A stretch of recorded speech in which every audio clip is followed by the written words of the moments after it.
এই ছেলে, কি সমস্যা তোর? আমি তো সিনিয়র, আমার গায়ে বলা নেই কওয়া নেই, হুট করে এসে টাচ করিস কেন? আরাফ চমকে পিছিয়ে আসে। তার হাত কাঁপছে, মুখ দিয়ে কোনো কথা বের হচ্ছে না। সে কিছুক্ষণ আমতা আমতা করে দাঁড়িয়ে থাকে। তার চোখ দুটো ফাবিয়ার রাগী মুখের উপর স্থির। সে বিশ্বাসই করতে পারছে না বিয়ের প্রথম রাতে এমন অভ্যর্থনা পেতে হচ্ছে। চারদিকে এত আলো, এত সুন্দর সাজানো ঘর, আর তার সামনে দাঁড়িয়ে আছে এক জ্বলন্ত আগুনের গোলা। মুখ দিয়ে কোনো মতে আওয়াজ বের করে সে। কিন্তু আপনি তো আমার বউ, আপনাকে ধরবো না তো কাকে ধরবো? আপনি এমন করছেন কেন? ফাবিয়া তার দিকে তাকিয়ে আরও রাগ করে। তার ভ্রু কুঁচকে আসে।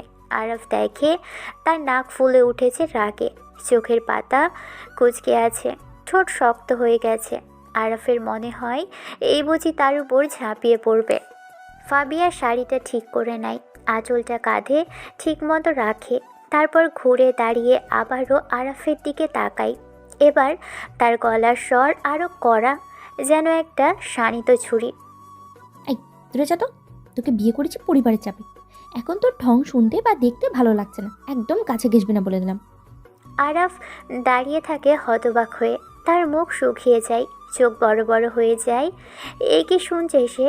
তার বউ তাকে দূরে যেতে বলছে বিয়ের প্রথম রাতে? এটা কোনো স্বপ্ন নাকি? সে একবার চোখ কষলে দেখে, না, স্বপ্ন নয়। ফাবিয়া সত্যিই তার সামনেই দাঁড়িয়ে রাগ করে আছে। তার সারা শরীর যেন রাগে টকবক করছে।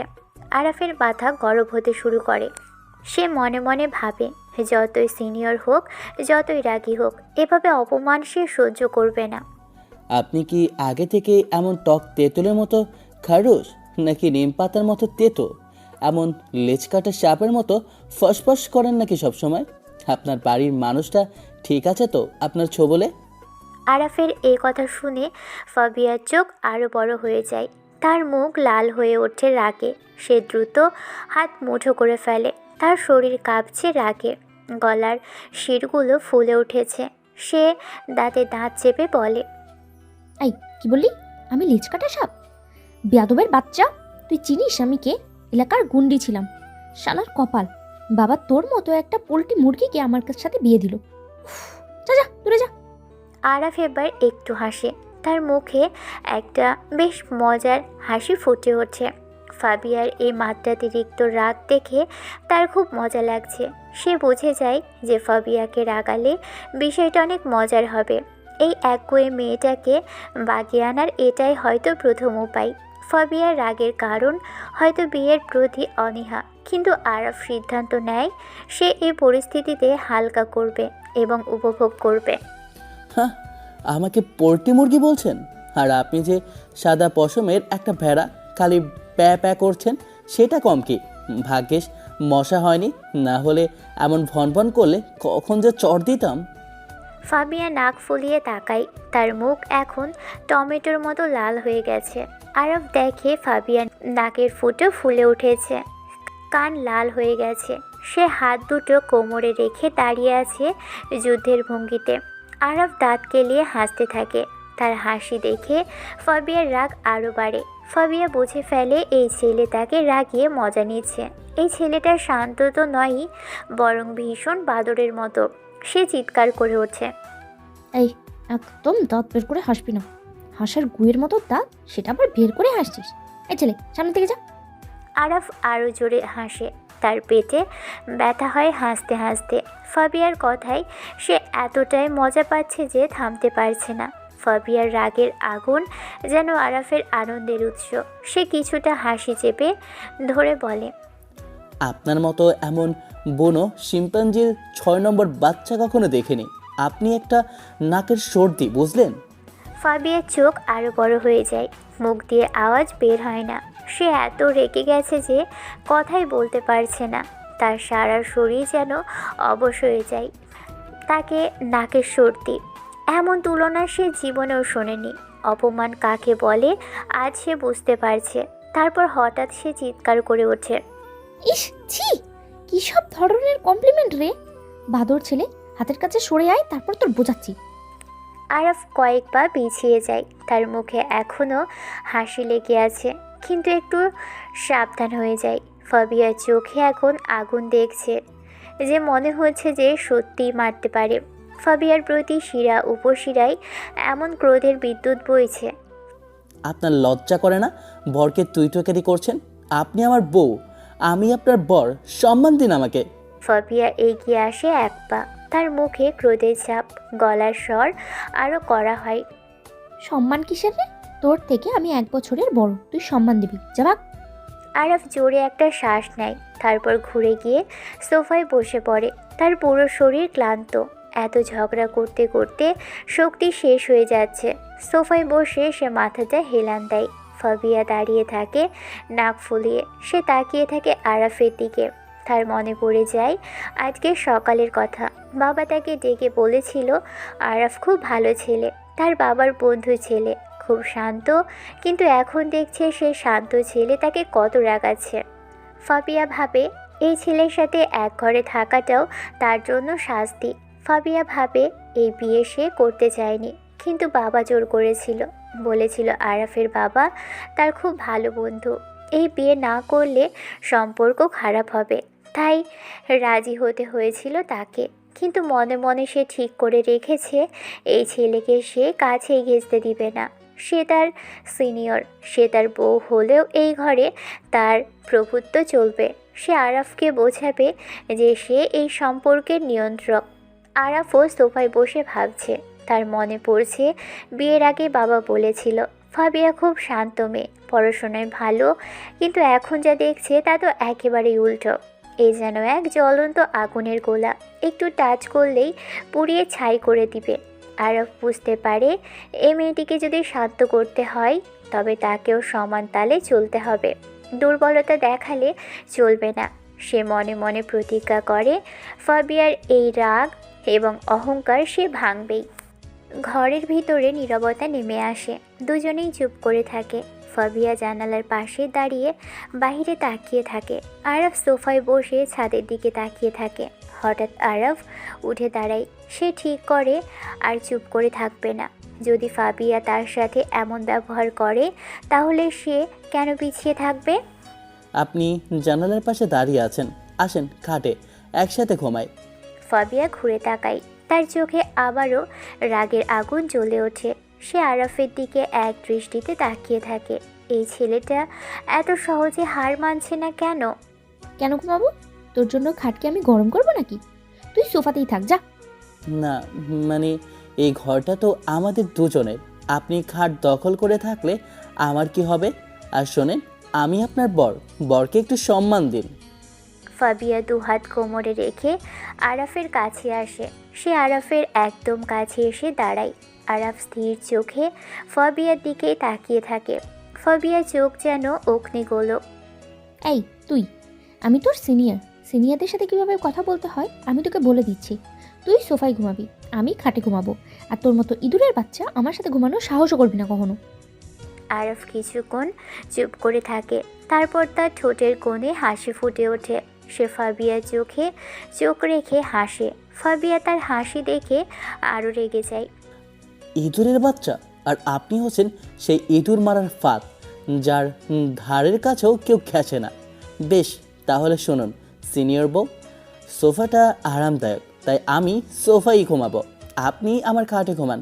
তবে একটা কথা, বরকে তুই তরকারি করা বন্ধ করুন, না হলে এমন সুন্দর স্ত্রীকে সারা জ্বালাতে আমার বিন্দু পরিমাণও কষ্ট হবে না। ফাবিয়া কিছু বলতে গিয়েও থেমে যায়। আরাফের চোখে এক ধরনের চ্যালেঞ্জের আগুন দেখতে পায় সে। সে বুঝতে পারে এই ছেলেটিকে রাগিয়ে তার কোনো লাভ হবে না, বরং সে মজা নেবে। ফাবিয়া দাঁতে দাঁত চেপে রাগ সামলায়। ঠিক আছে, থাক তুই সোফায়, আর আমাকে জ্বালাতে এলে তোর কি হবে সেটা আমি দেখিয়ে দেবো, মনে রাখিস আমি তোর সিনিয়র।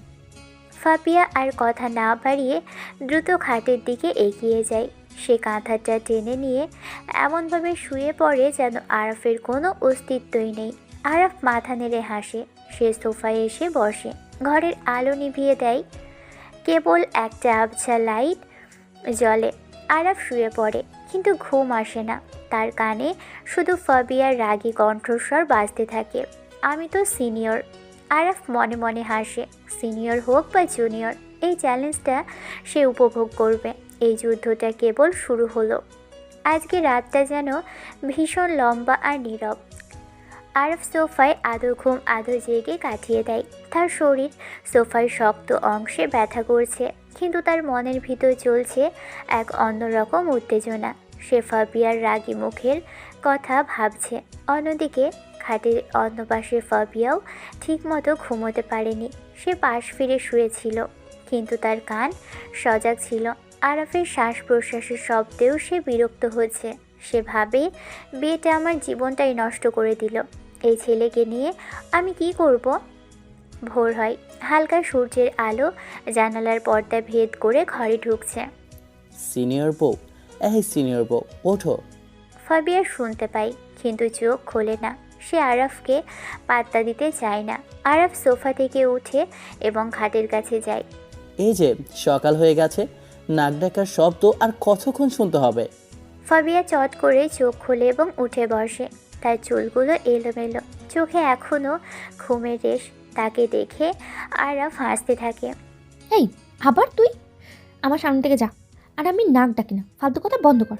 আর তুই তো সোফায় ঘুমিয়েছিলি, তুই এত সকালে আমার কাছে এসেছিস কেন? তোর কি কাজ নেই? কাজ তো আছে। প্রথমত, বাসি মুখ নিয়ে এত রাগ কেন করছো সেটা দেখা। দ্বিতীয়ত, তোমার দাঁত বের করে হাসার মতো দাঁত বের করে একটু হাসি দেওয়া। ফাবিয়া খাটের উপর থেকে উঠে দাঁড়ায়। তার মুখ রাগে শক্ত হয়ে যায়। তুই আমার দাঁত নিয়ে কথা বলিস? তোর দাঁতগুলো তো একদম হাঁসের গুয়ের মতো। আর শোন, আজ থেকে তুই আমার সামনে থাকবি না। তুই তোর মতো থাকবি, আমি আমার মতো থাকবো। তুই বাইরে যা, আমি ফ্রেশ হব। হ্যাঁ হ্যাঁ, যাও ফ্রেশ হও। তোমার নাক আর কান কাল আগে টমেটোর মতো লাল হয়ে গিয়েছিল। আজ সকালে হয়তো একটু কম লাল লাগছে, তবে রাগটা একটু কমাও, না হলে তো খুব তাড়াতাড়ি ভুঁড়ি হয়ে যাবে। ফাবিয়ার রাগে আর কিছু বলতে পারে না।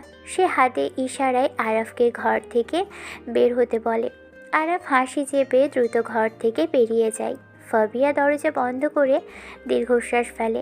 সে ভাবে, এই ছেলেটার সাথে কিভাবে আমি অ্যাডজাস্ট করব। ফাবিয়া বাথরুম থেকে বের হলে দেখে আরাফ ড্রয়িং রুমে বসে পেপার পড়ছে। সে আরাফকে দেখেও না দেখার ভান করে। ফাবিয়া দ্রুত কিচেনের দিকে যায়। পিছন থেকে আরাফ বলে, সিনিয়র বউ, ব্রেকফাস্টের ব্যবস্থা করো। আমি কিন্তু ডিম সেদ্ধ আর গরম চা খাই। ফাবিয়া কিচেন থেকে ঘুরে তাকায়, তারপর বলে, এই, আমি তোর কাজের লোক নাকি? নিজে করে খা, আমি তোর জন্য কিচ্ছু করবো না। ছি ছি ছি, এইভাবে বলো না। স্ত্রীরা তো স্বামীর জন্য সব কিছু করে। তুমি আমার বউ, সিনিয়র বউ। আমার যত্ন নেওয়া তোমার দায়িত্ব। আর শুনলাম তুমি ভালো রাঁধো, বাবার কাছে শুনেছি। ফাবিয়ার রাগটা একটু কমে আসে। তার বাবা আরাফের বাবার কাছে তার প্রশংসা করেছে শুনেই তার ভিতরে একটা নরম অনুভূতি কাজ করে, কিন্তু সে সেটা প্রকাশ করতে চায় না। তোকে কে বলেছে আমি ভালো রাঁধি? আমি শুধু নুডলস আর ডিম ভাজতে পারি। যা, তুই তোর জন্য চা বানিয়ে নে। আর শোন, বাবার কাছে আমার নামে নালিশ করলে না, কিন্তু তোর খবর আছে। নালিশ করব না, শুধু বলবো, বাবা, আপনার বন্ধুর মেয়েটা এত তেতো কেন? আচ্ছা ঠিক আছে, আজ আমি ডিম ভাজবো, তুমি শুধু চা বানাবে। ফাবিয়া কিছুক্ষণ চুপ করে আরাফের দিকে তাকিয়ে থাকে। আরাফের চোখে কোনো দুষ্টুমি নেই, বরং একটা স্বাভাবিক বন্ধুত্বপূর্ণ ভাব আছে। সে হার মানতে চায় না। তুই ডিম ভাজতে পারিস? দেখা যাক। আমি কিন্তু আমার জন্য শুধু নুডলস করব। বেশ, তাহলে আমিও নুডলস খেয়ে নেব। তোমার হাতের নুডলস তো ভালোই লাগবে। ফাবিয়া এবার আরাফের উপর রাগ করতে পারে না। সে কিচেনে ঢুকে নুডলস বানাতে শুরু করে। আরাফও ফাবিয়ার পাশে গিয়ে দাঁড়িয়ে হাসে। বাহ, তোমার হাতের নুডলস দেখতে তো খুবই ভালোই লাগছে, কিন্তু ডিম ছাড়া নুডলস কেমন লাগবে? একদম চুপ কর তো, একটা কথা বলবি না। আরাফ চুপ করে যায়, কিন্তু সে ফাবিয়ার দিকে তাকিয়ে হাসতেই থাকে। ফাবিয়া এই হাসি সহ্য করতে পারে না। তার মনে হয় আরাফ তাকে নিয়ে মজা করছে। এই, তুই হাসছিস কেন? আমার রাগ হচ্ছে কিন্তু। হাসি, কারণ তোমাকে রাখলে খুব সুন্দর লাগে। তুমি তো একদম ছোট বাচ্চার মতো করে নাক ফুলিয়ে তাকাও। ফাবিয়া রাগ ভুলে গিয়ে আরাফের দিকে তাকায়। সে ভাবছে, এই ছেলেটা কি তাকে ফ্লার্ট করছে, কিন্তু তার চোখে কোনো অসৎ উদ্দেশ্য নেই। সে হয়তো মজা করছে। হঠাৎ ফাবিয়ার মনে পড়ে যায় তাদের প্রথম দেখা হওয়ার কথা। ফবিয়া তখন ইউনিভার্সিটির ফাইনাল ইয়ারে পড়ে। ক্যাম্পাসে তার পরিচিত একজন রাগী এবং স্পষ্টবাদী সিনিয়র হিসেবে কেউ তার সাথে সহজে লাগতে আসতো না। একদিন বিকেলে লাইব্রেরি থেকে বের হচ্ছে ফবিহা, হাতে তার অনেকগুলো বই। সে হেঁটে যাচ্ছে, এমন সময় পিছন থেকে কেউ এসে ধাক্কা দেয়। ফাবিয়ার হাত থেকে সব বই নিচে পড়ে যায়। এই কে রে তুই? দেখে চলতে পারিস না? ফাবিয়া ঘুরে দেখে একটা ছেলে বইগুলো তোলার চেষ্টা করছে। ছেলেটির পরনে জিন্স আর টি শার্ট, মাথায় কাঁকড়া চুল। ছেলেটি বই তুলতে তুলতে একবার ফাবিয়ার দিকে তাকায়। এই ছেলেটিই ছিল আরাফ। তখন সে 3য় বর্ষের ছাত্র। সরি সিনিয়র আপু, আমি দেখতে পাইনি। দেখতে পাইনি মানে কি? চোখে চশমা লাগিয়ে হাঁটিস? তোরা সব জুনিয়রগুলোই এমন কেন? সব সময় সিনিয়রদের পিছে করিস? আরাফ তাড়াতাড়ি বইগুলো তুলে ফাবিয়ার হাতে দেয়। আরাফ তখন ফাবিয়ার এই রাগী রূপ দেখে চমকে ওঠে। সে মাথা নিচু করে দাঁড়িয়ে থাকে। আমি সত্যি দুঃখিত আপু, আপনি আমাকে যা শাস্তি দেবেন আমি মেনে নেব। শাস্তি? তোর মতো জুনিয়রকে শাস্তি দিয়ে আমি আমার সময় নষ্ট করবো না। নেক্সট টাইম যেন আমার সামনে না দেখি। ফাবিয়ার রাগে গজগজ করতে করতে চলে যায়। আরাফ মাথা নিচু করে দাঁড়িয়ে থাকে। তার মনটা খারাপ হয়ে যায়। এই প্রথম কোনো মেয়ের কাছ থেকে সে এমন অপমানিত হলো।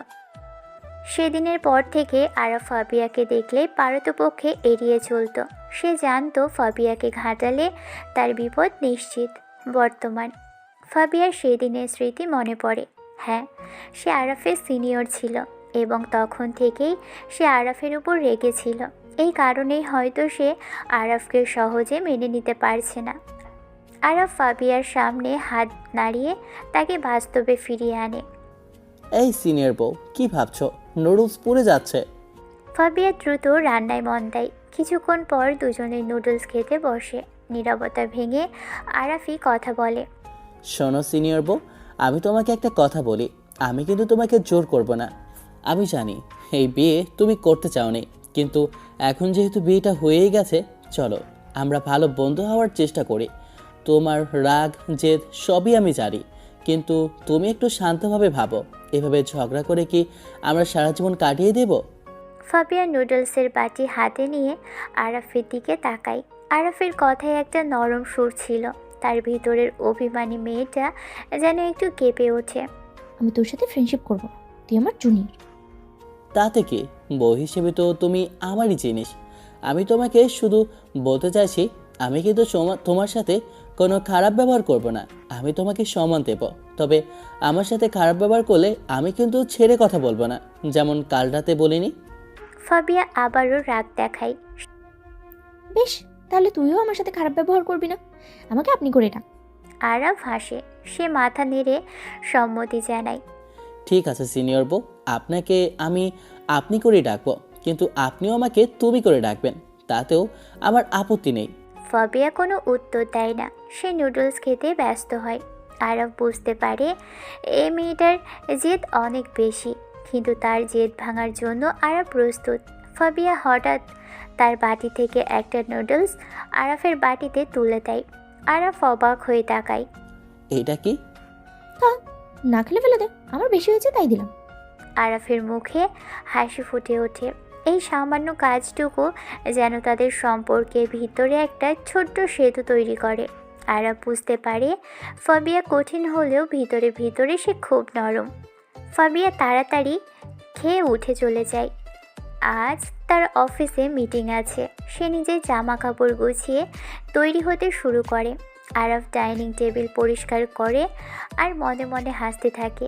ফাবিয়া রাগ দেখালেও তার ভিতরটা যে মোটেও তেতো নয় তা আরাফ বুঝতে পারছে। ফাবিয়া তৈরি হয়ে ঘর থেকে বের হয়। গাঢ় নীল রঙের সালোয়ার কামিজে তাকে বেশ মার্জিত লাগছে। তার চেহারায় সিনিয়র সুলভ গাম্ভীর্য ফুটে উঠেছে। সিনিয়র বউ, আপনি অফিসে যাচ্ছেন? ফাবিয়া আরাফের দিকে তাকায়। আরাফ এখন গেঞ্জি আর ট্রাউজারে বেশ সহজ পোশাকে আছে।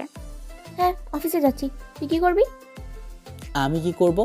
আমি তো আপনার বর, আমি তো আপনাকে অফিসে পৌঁছে দিতে পারি। একদম না, তুই আমার সাথে যাবি না। তুই তো আমার জুনিয়র ছিলি। অফিসে গেলে সবাই কি ভাববে? আর তুই এখন কি করিস? চাকরি পেয়েছিস? ফাবিয়ার কথাই কিছুটা তাচ্ছিল্যের সুর ছিল, যা আরাফের কানে বাজে। আরাফ মুহূর্তেই তার দুষ্ট হাসিটা ফিরিয়ে আনে। না সিনিয়র বউ, আমি আপাতত কোনো চাকরি করি না, তবে আমি একটা নিজস্ব ব্যবসা শুরু করার কথা ভাবছি। কিন্তু আপনাকে তো আমার সঙ্গেই যেতে হবে। আপনার গাড়িতে সমস্যা আছে। কি সমস্যা? আমার গাড়ি তো ঠিকই আছে, তুই মিথ্যে কথা বলিস কেন? আমি মিথ্যা বলছি না। আপনার গাড়ির ড্রাইভার একটু আগে এসে বলল গাড়ির চাকা কিছুটা পাংচার হয়ে গেছে, তাই আপনাকে আমি আমার বাইকে করে পৌঁছে দেব। ফাবিয়া কিছুক্ষণ চুপ করে থাকে। সে ভাবে, কি অদ্ভুত ছেলে। কাল রাতে ঝগড়া করে সোফায় ঘুমোলো, আর আজ সকালেই আমার গাড়ির খবর রাখছে। এই কেয়ারিংটা তার কাছে সম্পূর্ণ নতুন লাগে, কিন্তু সে তার জেদ ছাড়তে রাজি নয়। তোর বাইক? ওই পুরনো বাইক? আমি যাবো না তোর সাথে, আমি ক্যাব ডেকে দেবো। আপনার সময় নষ্ট হবে না। ক্যাব খুঁজতে খুঁজতে মিটিংয়ে দেরি হবে। চলুন, বাইকে করে গেলে তাড়াতাড়ি পৌঁছে যাবেন। আর বাইকটা পুরনো হলেও খুব দ্রুত চলে। আমি আপনাকে পৌঁছে দেব। ফাবিয়া ভাবে আরফ একদম ঠিক বলেছে। তার হাতে বেশি সময় নেই। সে অনিচ্ছার সত্ত্বেও মাথা নাড়ে। ঠিক আছে, কিন্তু তুই সাবধানে বাইক চালাবি, আর অফিসের কাছে আমাকে নামিয়ে দিবি। কেউ যেন না দেখে যে তুই আমাকে নিয়ে এসেছিস। যেমন আপনি বলবেন সিনিয়র বউ। আরাফ হাসে। ফাবিয়া দ্রুত হেলমেট পরে নেয়। তারা দুজন দ্রুত বাইকে করে অফিসের দিকে রওনা হয়। বাইক চলতে চলতে ফাবিয়ার মনে হয় আরাফ সত্যিই খুব সাবধানে বাইক চালাচ্ছে। তার ভিতরে একটা অজানা ভালো লাগা কাজ করে। ফাবিয়া অফিসের কাছে নামতেই আরাফ তার দিকে তাকিয়ে হাসে। সাবধানে যাবেন সিনিয়র বউ। আর হ্যাঁ, লাঞ্চটা সময় মতো করে নেবেন। ফাবিয়া কোনো উত্তর না দিয়ে দ্রুত অফিসের গেটের দিকে এগিয়ে যায়। সে জানে আরাফকে উত্তর দিলে সে আরও কিছু বলবে। অফিসে ঢোকার পর ফাবিয়া দেখে তার কলিগ অনেক গেটের কাছে দাঁড়িয়ে আছে।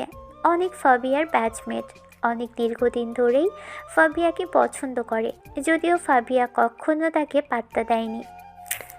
আরে ভাবিয়া, তুমি আজ এত তাড়াতাড়ি? আর বাইকে করে কে নামিয়ে দিল তোমাকে? ও হ্যাঁ, অনেক মিটিং আছে তাই তাড়াতাড়ি এলাম। আর বাইকে আমার কাজিন ছিল, সে আমাকে নামিয়ে দিল। অনেক ফাবিয়ার দিকে একটু অদ্ভুত দৃষ্টিতে তাকায়। কাজিন? আমি তো শুনলাম তোমার নাকি বিয়ে হয়ে গেছে। তোমার বর কোথায়? সে তোমাকে নামাতে আসেনি? তোমার বর তো শুনেছি তোমার জুনিয়র ছিল, সে বোধহয় এখনো বেকার। অনেকের কথাগুলো ফাবিয়ার কানে তীরের মতো আঘাত করে। ফাবিয়ার মন খারাপ হয়। সে রাগ চেপে উত্তর দেয়, অনেক, তুমি আমার ব্যক্তিগত জীবন নিয়ে মাথা কামাবে না। আমার বর আমার সাথে কেমন ব্যবহার করে সেটা আমার ব্যাপার। আর সে বেকার হলেও তোমার কি? আর সে আমার জুনিয়র হলেও সে এখন আমার বর। ও, সিনিয়র বউয়ের খুব রাগ দেখছি। যাই হোক, একটা কথা বলি, যদি তোমার এই বিয়েতে কোনো সমস্যা হয়, আমি কিন্তু সব সময় তোমার পাশে আছি, তুমি তো জানো। অনেক, তুমি চুপ করো। আমি তোমার কোনো সাহায্য চাই না। আমি আমার বরকে নিয়ে খুব খুশি আছি। ফাবিয়া আর কথা না বাড়িয়ে দ্রুত লিফটের দিকে চলে যায়। তার সারা দিনটা খারাপ হয়ে যায় অনেকের কথায়। সে ভাবে আরাফ বেকার, এটা যদি সবাই জানতে পারে তবে তার সম্মান থাকবে না। তার জেদ আরও বেড়ে যায়। বিকেলবেলা ফাবিয়ার মিটিং শেষ হয়। তার মাথা ব্যথা করছে। সে লবিতে এসে দেখে তার জন্য কোনো ক্যাব নেই। সে ফোন বের করে ক্যাব বুক করার চেষ্টা করে। হঠাৎ ফাবিয়ার ফোন বেজে ওঠে। স্ক্রিনে আরফ নামটা দেখে সে অবাক হয়। হ্যালো? সিনিয়র বউ, আপনি বেরিয়েছেন? হ্যাঁ, বের হয়েছি। তুই ফোন করেছিস কেন? আর নাম্বার কোথা থেকে গেলো? নাম্বারের বিষয়টা কি কঠিন কিছু? আর আমি আপনার অফিসের বাইরে দাঁড়িয়ে আছি। আসুন, আপনাকে নিয়ে যাব। আপনার মনে হয় মাথা ব্যথা করছে, তাই না? ফাবিয়া অবাক হয়। সে কিভাবে জানলো তার মাথা ব্যথা করছে? তুই কিভাবে জানলি আমার মাথা ব্যথা করছে? আমি আপনার বর না, তবে আঞ্জাতে বলেছি। আর একটা গুরুত্বপূর্ণ কথা, আমি দেখলাম আপনার টিফিনের ব্যাগটা বাসায় রেখে গিয়েছিলেন। আপনি হয়তো লাঞ্চ করেননি, তাই আপনার জন্য আমি কিছু খাবার নিয়ে এসেছি। ফাবিয়া দ্রুত গেটের কাছে আসে। সে দেখে আরাব বাহিরে হেলান দিয়ে দাঁড়িয়ে আছে। তার হাতে একটা টিফিন বক্স। ফাবিয়ার রাগ মুহূর্তেই কোথায় যেন চলে যায়। অনেকের দেওয়া কষ্টটাও কমে আসে। আরাফের এই কেয়ারিংটা তার কাছে খুব আপন মনে হয়। তুই আমাকে নিয়ে যেতে এসেছিস? আর টিফিন বক্স কেন নিয়ে এসেছো? বাহ, তুমি করে বলছেন। তবে হ্যাঁ, আপনাকে নিয়ে যেতে এসেছি। আর টিফিন বক্স এই জন্য নিয়ে এসেছি কারণ আপনি আমার বউ, সারাদিন না খেয়ে আছেন। তাই এখন আমাকে আপনার ভালো মন্দ দেখতে তো হবেই, না হলে আমি কিন্তু রাতে ঘুমাতে পারবো না। চলুন, আপনার মাথা ব্যথা করছে তো। আরফ একটা হেলমেট ফাবিয়ার দিকে এগিয়ে দেয়। ফাবিয়া চুপচাপ হেলমেট পরে নেয়। বাইকে করে তারা বাড়ির দিকে রওনা হয়। বাইকে যেতে যেতেই ফাবিয়া আরফের পিঠে ভর দিয়ে বসে। তার মাথা ব্যথা করছে।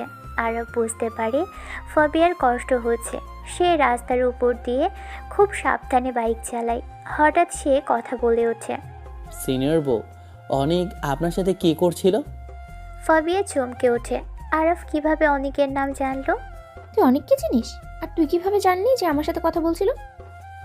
কি মনে করে যেন ভিতরে গিয়েছিলাম একটু, সেই সময় দেখেছিলাম সে আপনাকে আপনার বর নিয়ে কিছু খারাপ কথা বলছিল না? ফাবিয়া চুপ করে থাকে। আরফ তার পিঠের উপর হাত রাখে। দেখুন সিনিয়র বউ, আমি সত্যি বেকার নই। আমি ব্যবসা শুরু করার প্রস্তুতি নিচ্ছি।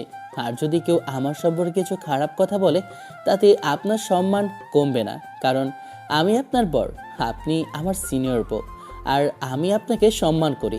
ফাবিয়ার চোখ ভিজে ওঠে। আরফের কথায় সে এক অদ্ভুত শান্তি খুঁজে পায়। এই প্রথম কেউ তাকে এত আপন করে কথা বলছে। ফাবিয়ার সিদ্ধান্ত নেয় আজ আর আরফের সাথে ঝগড়া করবে না। তারা বাড়ি পৌঁছয়। আরফ দ্রুত ফাবিয়াকে ঘরে নিয়ে আসে। সিনিয়র বউ, আপনি আগে বিশ্রাম নিন, আমি আপনার জন্য চা বানিয়ে নিয়ে আসি। ফাবিয়া খাটে বসে থাকে। আরফের চলে যাওয়া দেখতে থাকে। তার মনে হয় হয়তো এই বিয়েটা ততটাও খারাপ হয়নি। আরফের প্রতি তার ভিতরে জমে থাকা রাগ আর জেদ একটু একটু করে গলে যাচ্ছে। না, ও ছেলেটা তো মোটেই ইঁদুরের বাচ্চা না। ও তো দেখছে অনেক কেয়ারিং। কিন্তু ফাবিয়া আরফকে তাই জানতে দেবে না। আরফ কিছুক্ষণ পর ট্রে হাতে করে ঘরে প্রবেশ করে। ট্রেতে গরম চা, কয়েকটা বিস্কিট এবং মাথা ব্যথার জন্য একটা ঔষধ রাখা আছে। ফাবিয়া খাটে হেলান দিয়ে বসে আছে। তার চোখ বন্ধ, কিন্তু সে আরফের উপস্থিতি টের পাচ্ছে ঠিকই। সিনিয়র বউ, চাটা নিন, ওষুধটা খেয়ে নিন। ফাবিয়া চোখ খোলে। আরফকে দেখে তার মুখ সামান্য নরম হয়, কিন্তু সে দ্রুত সেই ভাব লুকিয়ে ফেলে। চা এখানে রাখো, ওষুধটা পরে খাচ্ছি। না, আগে ওষুধটা খেয়ে নিন, মাথা ব্যথা বাড়তে পারে। আর হ্যাঁ, আমি আপনার জন্য একটা ক্রিম এনেছি, মাথায় হালকা করে ম্যাসাজ করলে আরাম পাবেন। ফাবিয়া অবাক হয়ে তাকায়। এই ছেলেটা তার জন্য এত কিছু করছে কেন? কাল রাতে যে ছেলেটা লেজ কাটা সাপ বলেছিল, সেই এখন এত কেয়ারিং দেখাচ্ছে। ফাবিয়া বিরক্ত হওয়ার ভান করে বলে, এসব কি করছো তুমি? আমার এসব কিছুর দরকার নেই। তুমি গিয়ে তোমার মতো কাজ করো, আমি তোমার কোনো সাহায্য চাই না। এই তো আবার রেগে যাচ্ছ।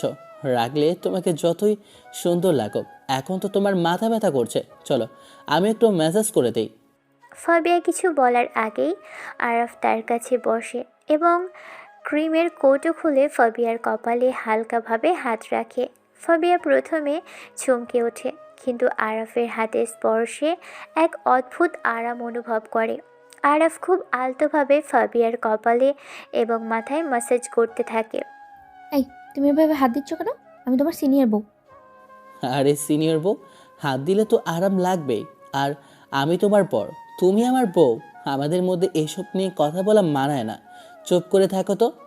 ফাবিয়া আরফের হাতের স্পর্শে নীরব হয়ে থাকে। তার সারাদিনের ক্লান্তি যেন মুহূর্তেই দূর হয়ে যায়। আরফের প্রতি তার ভিতরে জমে থাকা প্রতিরোধ যেন ভেঙে পড়তে শুরু করে। কিছুক্ষণ পর আরফ ম্যাসাজ বন্ধ করে। এবার কেমন লাগছে? হ্যাঁ, একটু ভালো লাগছে। কিন্তু তুমি আমার মাথা ম্যাসেজ করলে কেন? কেন করব না? এটা আমার দায়িত্ব। তুমি সুস্থ থাকলে তো কাল আবার আমাকে রাগ দেখাতে পারবে। আরফ হাসে।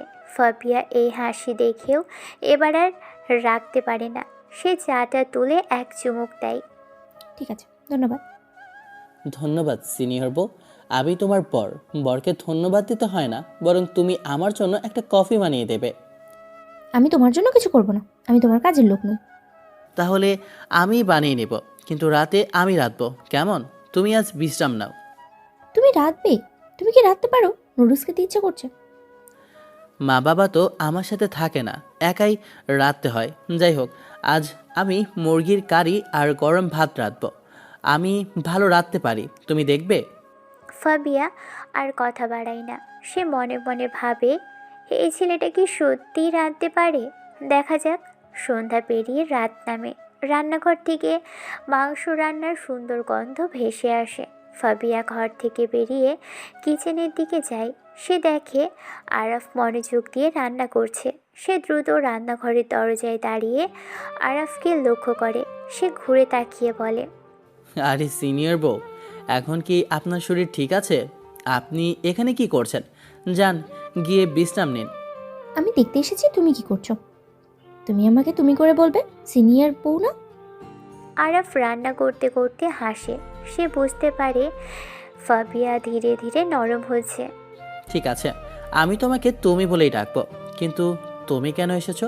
রান্না কি দেখতে ইচ্ছে করছে? আমি দেখতে আসিনি, আমার শুধু পানি তেষ্টা পেয়েছে, পানি নিতে এসেছি। ফাবিয়া একটা গ্লাসে পানি নেয়। আরাফ তার দিকে তাকিয়ে হাসে। রান্না প্রায় শেষ, আর 10 মিনিট। তুমি ডাইনিং টেবিলে বসো, আমি পরিবেশন করছি। ফাবিয়া আরাফকে আর কোনো কথা বলার সুযোগ না দিয়ে দ্রুত ঘরে ফিরে যায়। তার ভিতরে একটা অস্থিরতা কাজ করে। সে চায় না আরাফ তার দুর্বলতা বুঝতে পারুক। কিছুক্ষণ পর আরাফ এসে ফাবিয়াকে ডাকে। চলো খেতে চলো, তোমার জন্য গরম ভাত আর মুরগির কারি তৈরি। ফাবিহা ডাইনিং টেবিলে আসে। আরাফ অত্যন্ত যত্ন করে প্লেটে ভাত আর কারি বেড়ে দেয়। মাংসের গন্ধে ফাবিয়ার খিদে বেড়ে যায়। ফাবিয়া খাওয়ার শুরু করে। প্রথম লোকমাটি মুখে দিয়েই ফাবিয়া অবাক হয়ে যায়। আরাফ সত্যিই খুব ভালো রাঁধে। মাংসের ঝোল একদম পারফেক্ট, স্বাদটা অপূর্ব। কেমন হয়েছে সিনিয়র বউ? তুমি কিছু বলছো না কেন? ফাবিহা চায় না আরাফকে প্রশংসা করে তার দাম বাড়িয়ে দিতে। তার সিনিয়র সুলভ অহংকার তাকে বাধা দেয়। ঠিক আছে, মোটামুটি খারাপ হয়নি, আর একটু নুন দিতে পারতে। আরাফ বুঝতে পারে ফাবিয়া খুশি হয়েছে, কিন্তু প্রকাশ করতে চাইছে না। আরাফ হাসে। নুন কম হয়েছে? আমি তো ঠিকঠাক দিয়েছি। ঠিক আছে, কাল থেকে আর একটু বেশি দেব।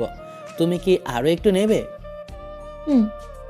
আরাফ দ্বিতীয়বার মাংস নেয়। আরাফ তার খাওয়া দেখে হাসতে থাকে। ফাবিয়া এই হাসি দেখে রেগে যাওয়ার ভান করে। এই, তুই হাসছিস কেন? তোর হাসি দেখলে আমার রাগ হয়। হাসি, কারণ তোমাকে রাখলে আমার খুব ভালো লাগে। তুমি এত ভালো রাঁধতে পারো না, তাই আমি রাঁধলাম। তুমি চুপচাপ খেয়ে নাও, তোমার মাথা ব্যথা করছে, মনে আছে? ফাবিয়া আর কোনো কথা বলে না। সে চুপচাপ খেয়ে নেয়। খাওয়ার পর ফাবিহা দ্রুত প্লেট তুলে নেয়। প্লেটগুলো দাও, আমি ধুয়ে রাখছি। না না, তুমি আমার সিনিয়র বউ, তুমি বিশ্রাম নাও, আমি সব কাজ করব। তুমি শুধু আমাকে একটু চা বানিয়ে দাও, কেমন? ফাবিয়া কিছুক্ষণ আরাফের দিকে তাকিয়ে থাকে। আরাফের চোখে এক ধরনের আবদার ছিল। এই আবদারটা ফাবিয়ার কাছে ভালো লাগে। ঠিক আছে, যাও, আমি তোমার জন্য চা করে আনছি, কিন্তু তুমি আমার কোনো কাজে হাত দিবে না। ফাবিয়া দ্রুত রান্নাঘরে চলে যায়। সে আরাফের জন্য চা বানায়। চা বানাতে বানাতে সে ভাবে, এই ছেলেটা কি সত্যি শুধু বন্ধুত্ব করতে চাইছে, নাকি তার মনে অন্য কিছু আছে? সে আরাফের সরলতা আর কেয়ারিং দেখে দ্বিধায় পড়ে যায়। চা নিয়ে ফিরে এসে সে দেখে আরাফ সোফায় বসে টিভি দেখছে। নাও ধরো তোমার চা। আরাফ চাটা হাতে নেয়। সে ফাবিয়ার দিকে তাকায়। তুমি নেবে না? না, আমি একটু পরে খাবো। আরাফ তার চায়ের কাপ ফাবিয়ার দিকে এগিয়ে দেয়। এক চুমুক খেয়ে দেখো তো কেমন হয়েছে। ফাবিয়া আরাফের হাত থেকে চায়ের কাপটা নেয়। আরাফের হাতের স্পর্শে ফাবিয়ার ভিতর একটা হালকা শিহরণ জাগে। সে দ্রুত চাটা মুখে নিয়ে আবারও আরাফকে ফিরিয়ে দেয়। ভালো হয়েছে, এখন তুমি যাও, আমি আর একটু পরে শুতে যাব। আরাফ সোফা থেকে ওঠে। তার চোখে একটা দুষ্টুমি ভরা হাসি।